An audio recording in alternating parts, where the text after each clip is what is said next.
वालेकुम। हम जी पढ़े थे ग्लाउकोमा और ग्लाउकोमा में हमारे मेन टॉपिक्स रह गए थे। हमने एक लेक्चर इस पर डिलीवर किया था मैंने। अब हम पढ़ते हैं फर्दर जो आपका UQ आया हुआ है वो है कंजेंटल ग्लाउकोमा। वैसे अगर आपके जो ग्लाउकोमा में से मेनली जो क्वेश्चन आता है वो आता तो मेनली एंगल क्लोयर ग्लाउकोमा से है, लेकिन एंगल ओपन से भी आ सकता है। और आपके पास पेपर में कंजेंटल या इन्फेंटाइल ग्लाउकोमा का भी एक क्वेश्चन आया हुआ है। हम इसको देख लेते हैं। कंजेंटल और इन्फेंटाइल से आपको पता चल ही गया होगा कि ये बाय बर्थ जो होते हैं ग्लाउकोमा उन्हें बोलते हैं, छोटे बच्चों में होंगे। इसमें साथ लिखा है बफ्थेल्मोस, हेड ऑफ थैल्मोस। ये इसमें कंडीशन हो सकती है क्योंकि बफ्थेल्मोस का मतलब होता है कि आई का ज़्यादा बड़ा हो जाना, ठीक है, पूरे ग्लोब का जो है वो बड़ा हो जाना। मेनली हमें डायग्नोसिस लिखनी होती है वो अपनी लिखनी होती है कंजेंटल या फिर इन्फेंटाइल लिखनी होती है। अब कंजेंटल ग्लाउकोमा कब लिखेंगे, इन्फेंटाइल कब लिखेंगे, तो वो आपकी ये लिखी हुई है अगर पेशेंट की प्रेजेंटेशन हो एट बर्थ, ठीक है, बर्थ के साथ ही इसको ग्लाउकोमा डेवलप कर गया है और प्रेजेंटेशन होती है तो उसे हम कहते हैं कंजेंटल ग्लाउकोमा है। लेकिन ज़्यादातर बच्चे जो आते हैं वो 1 साल बाद, 2 साल, मतलब इस साल में आ रहे होते हैं। 1 to 3 ईयर्स में अगर होगा तो हमसे कहेंगे कि इन्फेंटाइल ग्लाउकोमा है। आपने डायग्नोसिस बड़े ही ध्यान से लिखनी है कि बाय बर्थ आता है तो अपने कंजेंटल ग्लाउकोमा लिखना है, अगर 1 साल के अंदर आता है तो इन्फेंटाइल ग्लाउकोमा लिखना है, और 3 to फिर अगर 16 ईयर्स के दरमियान आता है तो आपने जुवेनाइल लिखना है, ठीक है। तो ये आपका इसमें डायग्नोसिस में अपने साथ लिखना है। उसके बाद ये है कि इसमें होता मेनली क्या है कि एक तो इटोलॉजिस्ट की ये है कि अगर पेशेंट प्रेजेंटेशन होती है तो उसमें क्या हो सकता है, ज़ाहिर सी बात है कोई ना कोई ऑब्स्ट्रक्शन है। ये सपोज करें आयरस है और ये जो है आपका कॉर्निया है, ठीक है, और यहाँ पे जो है ये एंगल है, ठीक है। एंगल से जो है हमें पता है कि यहाँ से ड्रेनेज होनी थी। अब ड्रेनेज अगर नहीं हो रही तो क्या प्रॉब्लम आ सकती, इस एंगल में जहाँ पे एंगल ऑफ शिलम कैनाल थी, ठीक है, जहाँ से ड्रेनेज होनी थी, यहाँ पे ब्लॉकेज होगी। अब ब्लॉकेज की क्या क्या वजह हो सकती है, ब्लॉकेज की वजह हो सकती है कि या तो जो आयरस है वो इसके साथ अटैच है, ठीक है, कम्प्लीट सेपरेटेड नहीं हुआ, ठीक है, पहला पॉइंट हो गया। या फिर वहाँ पे कोई मेसोडर्मल टिश्यूज़ हो सकते हैं, एम्ब्रियोनिक टिश्यूज़ हो सकते हैं जिसने उस कैनाल को, जिसने एंगल को ब्लॉक कर दिया, ठीक है। या जो हमारी कैनाल ऑफ शिलम है जहाँ से ड्रेनेज होनी थी वो एब्सेंट है। ये सारी इसमें कॉजेज़ हो सकती हैं जो कि करवा सकती हैं आप कंजेंटल ग्लाउकोमा। उसके बाद इंसिडेंस ये है कि इसमें मेनली जो प्रेजेंटेशन होती है 1 to 3 ईयर्स में ज़्यादा होती है, ठीक है, और बॉयज़ ज़्यादा इफेक्टेड होते हैं और मेनली 70% ऑफ केसेस में ये बायलैटरल होती है।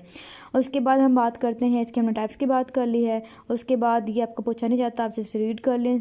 नेक्स्ट जो है आपका सिम्टम्स इसके 3 ही हैं। 3 चीज़ें ये हैं कि पेशेंट की प्रेजेंटेशन होगी कि वो कहेगा कि वाटरी आइज़ हैं, ठीक है, वाटरी आइज़ हैं बच्चे की, ठीक है। सेकंड चीज़ जो वो कहेगा कि इसमें क्या होगा कि कॉर्निया जो है वो उसकी हेजी कॉर्निया होगा, मतलब उसमें ओपेसिटी होगी, ठीक है, ब्लरिंग होगी, ओपेसिटी होगी, वाइट कलर की ओपेसिटी में नज़र आ रही होगी।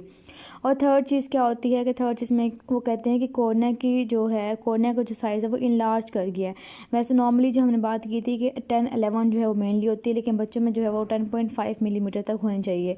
लेकिन अगर 10.5 से अगर ज़्यादा हो जाए, ज़्यादा कितनी हो जाए कि अगर ये 13 हो जाए तो फिर हम कहते हैं कि इसको जो है, मतलब ये हमारा डायग्नोस्टिक पॉइंट होता है कि अगर जो कॉर्निया का जो साइज़ है वो 13 से ज़्यादा हो जाए, 13 हो जाए, तो हम कहते हैं कि ये इसको ग्लाउकोमा डेवलप कर गया है या पेशेंट जो है ग्लाउकोमा का ही है।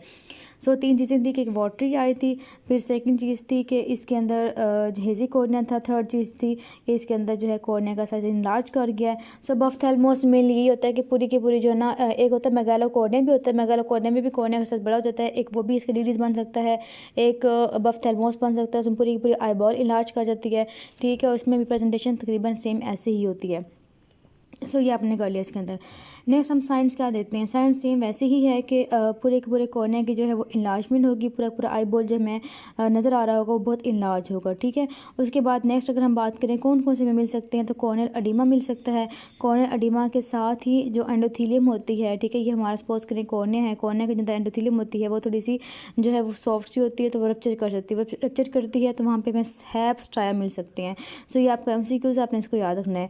नेक्स्ट हम बात करते हैं कि इसके जो एंटीरियर चैम्बर है वो डीप मिलेगा। डीप क्यों मिलता है, सपोज करें कि ये जो है आपका कॉर्निया है, ये आपका जो है वो लेंस है, ठीक है, और यहाँ पे जो है सीलरी बॉडी है, ठीक है, और ये जो है अटैच है इसके साथ। अब क्या हुआ कि अंदर जो प्रेशर है वो इंक्रीज़ कर गया। सपोज करें कि IOP जो है वो रेस्ट हो गया है। इंट्राओक्यूलर प्रेशर रेस्ट करने की वजह से पूरी की पूरी जो आई वॉल है वो इनलार्ज कर गई है, ठीक है। प्रेशर पड़ रहा है, इनलार्ज कर गई है, ये बात याद रखनी है कि फर्स्ट 1 to 3 ईयर्स 3 ईयर्स तकरीबन जो है वो आई बॉल की डेवलपमेंट होती रहती है। इसलिए अगर इस ड्यूरेशन में अगर IOP रेस्ट करता है तो पूरी की पूरी eye ball increase in size हो जाएगी। जब इतनी स्ट्रेचिंग पड़ी होगी तो जो फाइबर्स ऑफ जोन्यूल्स हैं उन पर स्ट्रेचिंग पड़ेगी। उसकी वजह से फाइबर्स ऑफ जोन्यूल्स जो हैं वो क्या हो सकते हैं कि वो रप्चर कर सकते हैं। उनकी जो है वो रप्चर होने की वजह से जो हमारा लेंस है वो पीछे डिसलोकेट कर सकता है, ठीक है, वहाँ से सबलक्सेट कर सकता है। जो सबलक्सेट करेगा या पोस्टीरियर मूव कर जाएगा तो हमारा एंटीरियर चैम्बर जो है वो इंक्रीज कर जाएगा। सो ये हमें जो है हमें फाइंडिंग इसके अंदर मिल रही होती है, हमें साइंस के अंदर मिल रहा होता है। नेक्स्ट जो मिलता है वो है कि इसमें वही बात नेक्स्ट ने ये बात की है कि एंटीरियर चैम्बर डीप हो जाएगा, आयोडीनेसिस मिल सकता है, इसके अंदर डिस्प्लेसमेंट हो सकती है लेंस की, और स्क्लेरा जो है वो थिन सा भी इसके अंदर हो सकता है, वो प्रेशर की वजह से जो हमें यूवल टिश्यू वगैरह जो है वो मिल सकते हैं। नेक्स्ट आपसे डायग्नोसिस पूछी हुई है यूक्यू इसके अंदर, से आपने किस तरह डायग्नोस करना है, आपने पहले मेयर करना है IOP, ठीक है। सो रेस्ट IOP में मिल भी सकता है, में नहीं मिल सकता है। क्यों नहीं मिल सकता? क्योंकि हमारा स्क्लेरा है वो थोड़ा सा अभी डेवलपमेंट हो रही होती है, सो वो जो है उसकी स्ट्रेच करने की एबिलिटी होती है। सो हमारा जो एक्वस ह्यूमर है वो वहाँ से ड्रेन कर सकता है, जो हमारा सेकंड रूट था। सेकंड हमने क्या करना है कि हमने मेयरमेंट करनी है कॉर्निया डायमीटर की। सो कॉर्निया डायमीटर हम मेयर करते हैं तो हमें वो 13 से ज़्यादा मिल जाता है। 13 से ज़्यादा मिल गया इसका मतलब 13 से ज़्यादा होगा, इसका मतलब ये है कि कंफर्म हो गया डायग्नोसिस। अगर 15 से ज़्यादा होगा तो इसकी आउटकम बहुत पुअर होती है। फिर हमने करनी है फंडोस्कोपी जब हमने की तो हमें ऑप्टिक डिस्क जो है वो कपिंग मिल सकती है, क्योंकि प्रेशर की वजह से ऑप्टिक डिस्क की जो है वो कपिंग मिल सकती है इसके अंदर। उसके बाद हम बात करते हैं गोनोस्कोपी की। गोनोस्कोपी हमने जब की तो वहाँ पे हमें मिला कि एंगल जो है एंटीरियर चैम्बर का वो वहाँ पे एब्नॉर्मलिटीज़ हैं, वहाँ पे कोई टिश्यूज़ हैं या वो वहाँ से जो है वो क्लोज है। सो ये आपने इसके अंदर डायग्नोस्टिक जो है वो आपने बना लेनी है इसके अंदर। नेक्स्ट आपने इसकी डिग्रीज़ करनी है। डिग्रीज़ में ये है कि कैरोग्लोबस हो सकता है, ठीक है, मेगालोकॉर्निया हो सकता है, और इसके अलावा इसके अंदर जो है अगर बहुत कोई पेशेंट आया है वेरी हाई मायोपिया के साथ, मायोपिया में क्या होता है कि उसका जो एंटीरियर AP डायमीटर है वो एंटीरियर पोस्टीरियर जो डायमीटर है वो बढ़ जाता है। सो हमें ऐसा लगता है कि उसका जो ग्लोब है पूरा का पूरा वो इनलार्ज कर गया। इसके अलावा अगर रेस्ट IOP है तो इसके अलावा और कॉजेस भी हो सकते हैं, जैसे रेटिनोब्लास्टोमा हो गया, रेटिनोपैथी प्रीमेच्योरिटी हो गई, एनारेडिया हो सकता है, या परसिस्टेंट प्राइमरी हाइपरप्लास्टिक विट्रस हो सकता है इसके अंदर। सो ये हमने कर लिया। उसके बाद उन्होंने ये बात लिखी हुई है, ये not so much important but MCQ उसके लिए आप देख लें दफ़ा, कि अगर इन्फेंटाइल ग्लाउकोमा और कैरोग्लोबस को डिफरेंशिएट करना है तो कैसे करना है। तो हमें पता है कि कैरोग्लोबस में कोई एब्नॉर्मलिटी में नहीं मिलेगी, ना ही कोई नेपेस्टी मिलेगी, ना ही कोई डिसिंग ऑप्टिक डिस्क की कपिंग मिलेगी, ना ही एंटीरियर चैम्बर जो है वो क्लोज होगा इसके अंदर। सो ये इसके अंदर आपने कर लेना है। नेक्स्ट हम बात करते हैं ट्रीटमेंट की। ट्रीटमेंट जो है वो आपकी मेनली इसकी सर्जिकल ट्रीटमेंट ही है, ठीक है। आप सर्जिकल ट्रीटमेंट ही करते होते हैं। ड्रग्स जो आपने देनी होती हैं वो 3-4 वैसे देते हैं। आप क्या करते हैं कि सर्जरी से पहले आपने कुछ ड्रग्स देनी होती हैं ताकि आप उसका IOP कम कर लें, ताकि आप उसकी जो हेजीनेस है वो उसे कम कर लें। सो हमें ड्रग्स अगर देने भी तो वो कौन सी देंगे।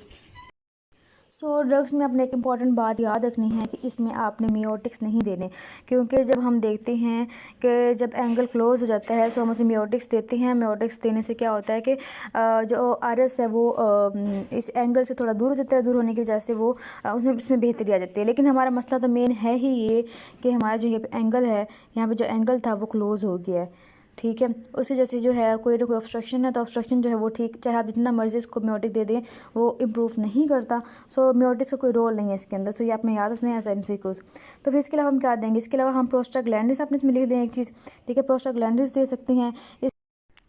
इसके अलावा जो है आपका मेडिकल ट्रीटमेंट लिखा हुआ है यहाँ पे, आपने सिस्टेमिक एसिडोजुलामाइड या IV मैनेटोल देते हैं ताकि सिम्प्टोमेटिक थोड़ा रिलीव हो पेशेंट को, ठीक है, और हम सर्जरी के लिए प्रिपेयर कर लें। इसके अलावा आप बीटा ब्लॉकर्स भी इसमें दे सकते हैं ताकि प्रोडक्शन कम हो उसकी और जो IOP है वो इसमें कम हो जाए। और इसके अलावा कार्बोनिक एनहाइड्रेस इनहिबिटर्स भी दे सकते हैं।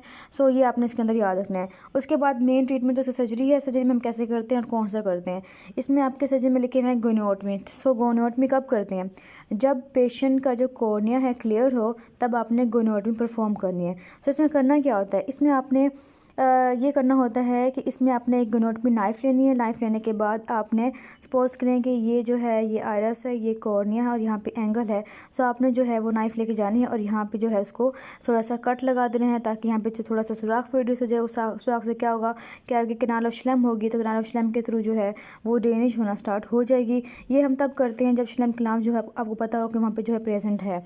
उसके बाद हम बात करते हैं ट्रेबिकुलोटमी। आपने इसका प्रोसीजर याद नहीं करना, बस अपनी ये बात याद रखनी है कि हमने इसमें गोनियोटमी करनी होती है। कब करनी होती है, जब कॉर्निया इसका क्लियर होगा। टैबिकुलोटमी कब करते हैं? जब आपका जो कॉर्निया हो उसमें कॉर्निया जो है वो हेज़ी हो। सो हेज़ी कॉर्निया हम ये परफॉर्म करते होते हैं। हमने करना क्या होता है कि आपने एंटर करने के बाद वहाँ पे जो मेनली जो चीज़ होती है टैबिकुलर मैशवर्क होता है जो कि वहाँ पे ख़राब हो चुका होता है, वो क्लोज़ हो चुका होता है कोई ना कोई टिश्यूज़ की वजह से। सो आपने वो पार्ट रिमूव कर देना है, मैशवर्क को जो है वो रिमूव कर देना है। जब आप टैबिकुलर मैशवर्क रिमूव कर देंगे तो एंटीरियर चैम्बर और स्लैम किनार के दरमियान रास्ता जो है वो ओपन हो जाएगा। थर्ड करते होते हैं आपको टैबिकुलेक्टमी। टैबिकुलेक्टमी मेनली आपने क्या करना होता है कि एक फिल्टरिंग ऑपरेशन होता है।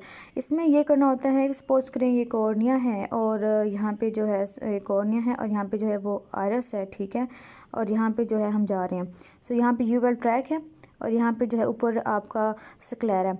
आपने क्या करना है कि यहाँ से एंटर होने के बाद यहाँ पे सुराख कर देना है। सुराख इस सेंस में करना है, सपोज करें यहाँ से यहाँ तक इस सेंस में करना है कि आपका जो ये एंटीरियर चैम्बर है ये और इसके साथ जो पोस्टीरियर आपका स्क्लेरा के नीचे जो पार्ट है वहाँ पे एक रास्ता बन जाए। इस रास्ते से ये होगा कि यहाँ से जो प्रोड्यूस होगा, जितना भी एक्वोसिमा प्रोड्यूस होगा वो सारा का सारा स्क्लेरा के नीचे चला जाए। वहाँ जाने के बाद हमें वेसल्स वगैरह होंगी तो वो ड्रेनेज वगैरह जो है वो इसकी ईजीली होती रहेगी। सो मेनली ये एक फिल्ट्रेशन ऑपरेशन है। और जब कोई भी हल ना हो, ना ही ड्रग से ट्रीट हो, ना ही किसी अबव वाले ट्रीटमेंट से ट्रीट हो, ये सर्जरी से ट्रीट हो, तो फिर हम टैबिकुलेक्टमी कर देते होते हैं। थर्ड आप इसके अंदर लिख लें कि तीसरा जो फोर्थ जो इसके अंदर ऑपरेट कर सकते हैं वो है artificial draining shunt. Same procedure ये टैबिकुलेक्टमी वाला ही है, लेकिन हम वहाँ पे इसकी जगह शंट प्लेस करते हैं क्योंकि बाज़ औक़ात हो सकता है कि हमने सुराख किया लेकिन सुराख ओपन किया लेकिन वो बंद भी हो सकता है, इसलिए हम शंट भी लगा सकते हैं इसके साथ। और फिफ्थ ऑपरेशन जो है इसके अंदर वो लिखना है लेज़र वाला, ठीक है। ये आपके जो तो ये मैं लिखा हुआ है, सो आप यहाँ पे ऐड कर लें कि फिफ्थ वाला जो है लेज़र ऑपरेट कर सकते हैं, डायोड लेज़र सर्कुलर एब्लेशन। अब इसमें क्या करेंगे, इसमें हमने ये करना है, पहले तो हम कोई ना कोई रास्ता बना रहे थे। अब जहाँ प्रोडक्शन हो रही होती है, जो प्रोड्यूस कर रहा होता है सीलरी प्रोसेस, हम उसको डिस्ट्रॉय करते हैं ताकि प्रोडक्शन कम हो जाए। सो प्रोडक्शन कम होगी तो ड्रेनेज इजीली जो सेकंड वाला रूट है उससे ड्रेनेज होती रहेगी। सो ये जो है इसमें आपने याद करनी है, इसके अंदर सेम यही है। अब इसमें हम सिनेरियो देखते हैं। तो ये एक ही सिनेरियो इसका आया हुआ है।